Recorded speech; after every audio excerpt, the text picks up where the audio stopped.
दोस्तों कल्पना कीजिए एक गरीब घर का लड़का जिसके पास लाखों रुपए की कोचिंग की फीस नहीं थी। एक गांव की लड़की जिसके शहर में कोई अच्छा टीचर नहीं था। एक ऐसा छात्र जो कोविड के समय घर में बैठा था और उसके स्कूल के दरवाजे बंद थे। और तभी उसके फोन में एक यूट्यूब टीचर आया जिसने उसे पढ़ाया, समझाया, मोटिवेट किया और उसके सपनों को जिंदा रखा। लेकिन आज उन्हीं टीचर्स को लाखों छात्रों के सामने दो कौड़ी का कहा जा रहा है, वो भी एक न्यूज एंकर द्वारा, एक पत्रकार द्वारा।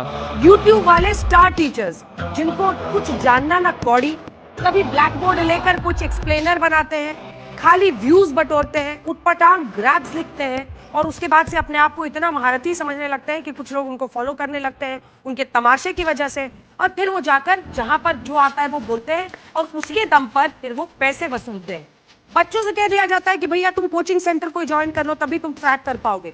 ये कैसी व्यवस्था में हम जी रहे हैं? देखिए सवाल यह है, आखिर इसके पीछे का मामला क्या है? क्यों टीचर्स को दो कौड़ी का कहा जा रहा है? क्या सच में कुछ टीचर्स ने ऐसी गलती की थी जिसके कारण ये इतना बड़ा विवाद हुआ? आखिर क्यों पत्रकार और शिक्षकों के बीच यह टकराव शुरू हुआ? आइए समझते हैं इस वीडियो में। फेक खबरें चलाती हो तुम। टीचर सबको कुछ आता जाता नहीं है। दो कौड़ी के टीचर, वो दो कौड़ी के टीचर्स हैं क्योंकि हमें दो कौड़ी का ज्ञान नहीं है। देखिए हाल ही में एक टीवी बहस के दौरान एक बहुत ही जानी पहचानी न्यूज़ एंकर अंजना ओम कश्यप का एक बयान सोशल मीडिया पर बहुत तेजी से वायरल हो गया। वीडियो क्लिप्स में दावा किया गया कि उन्होंने कई ऑनलाइन टीचर्स को दो कौड़ी का और फ्रॉड जैसी भाषा से संबोधित किया। यूट्यूब वाले स्टार टीचर्स जिनको कुछ जानना ना कौड़ी, कभी ब्लैक बोर्ड लेकर कुछ एक्सप्लेनर बनाते हैं, खाली व्यूज बटोरते हैं, उटपटांग ग्रैब्स लिखते हैं और उसके बाद से अपने आप को इतना महारथी समझने लगते हैं कि कुछ लोग उनको फॉलो करने लगते हैं उनके तमाशे की वजह से। और फिर वो जाकर जहां पर जो आता है वो बोलते हैं और उसके दम पर फिर वो पैसे वसूलते हैं। बच्चों से कह दिया जाता है कि भैया तुम कोचिंग सेंटर कोई ज्वाइन कर लो तभी तुम क्रैक कर पाओगे। ये कैसी व्यवस्था में हम जी रहे हैं? इसके बाद इंटरनेट पर मानो आग लग गई। हजारों छात्रों ने वीडियो बनाकर प्रतिक्रिया दी, कई टीचर्स ने भी जवाब दिए। ट्विटर, इंस्टा, यूट्यूब, हर जगह सिर्फ एक ही सवाल था, क्या सच में टीचर्स इतने बेकार हैं? इस विवाद के बाद कई ऑनलाइन टीचर्स और छात्रों ने कहा कि यह सिर्फ कुछ लोगों की आलोचना नहीं थी, यह पूरे ऑनलाइन एजुकेशन सिस्टम का अपमान था। अगर आज यूट्यूब टीचर्स इतने ही बेकार हैं तो आज उनसे लाखों करोड़ों बच्चे पढ़ क्यों रहे हैं? जब कोविड आया था तब स्कूल बंद थे, कोचिंग बंद थी, कई छात्रों के पास किताबें तक नहीं थी। तब कौन पढ़ा रहा था? टीवी डिबेट्स, न्यूज चैनल्स या फिर वही ऑनलाइन टीचर्स जिन्हें आज दो कौड़ी का कहा जा रहा है? आज भी भारत में लाखों छात्र ऐसे हैं जो किसी बड़े शहर में नहीं रहते, जो किसी लाखों कोचिंग की फीस नहीं भर सकते, जो सिर्फ एक स्मार्टफोन और इंटरनेट के भरोसे अपने सपने देख रहे हैं। और ऐसे छात्रों के लिए यूट्यूब सिर्फ एक ऐप नहीं बल्कि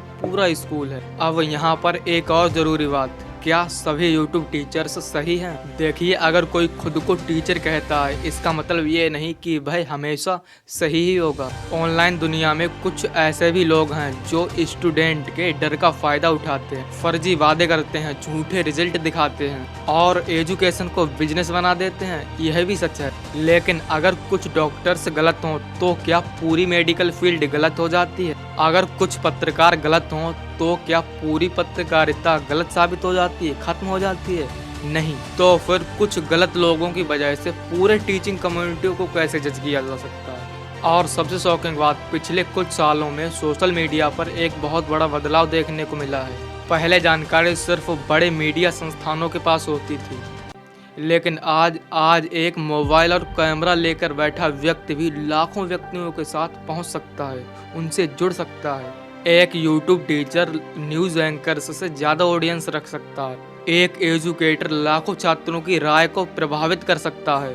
और शायद यही वजह है कि आज डिजिटल दुनिया और पारंपरिक मीडिया के बीच बहस बढ़ती ही जा रही है, क्योंकि अब लोगों के पास विकल्प हैं। लोग अब सिर्फ सुनते नहीं, तुलना भी करते हैं। और शायद इसीलिए सोशल मीडिया पर इतना बड़ा रिएक्शन देखने को मिला। मुद्दा यह है कि क्या हम असहमति रखते हुए भी सम्मान बनाए रख सकते हैं? किसी की आलोचना करना गलत नहीं है, लेकिन पूरी कम्युनिटी को नीचा दिखाना, लाखों लोगों की मेहनत को बेकार बताना, यह गलत है। और यहीं से विवाद शुरू होता है, क्योंकि भारत में टीचर गुरु सिर्फ एक पेशा नहीं, एक सम्मान है। और सम्मान कमाया जाता है कुर्सी से नहीं, काम से, वैल्यू से। और बस इस वीडियो में इतना ही। लेकिन जाने से पहले मैं आपसे एक सवाल पूछना चाहता हूँ कि क्या कुछ लोगों की गलती की वजह से पूरी टीचर कम्युनिटी को गलत बताना सही है? क्या सच में टीचर्स इतने बेकार हैं? मैं आपका जवाब कमेंट्स में पढ़ता हूँ।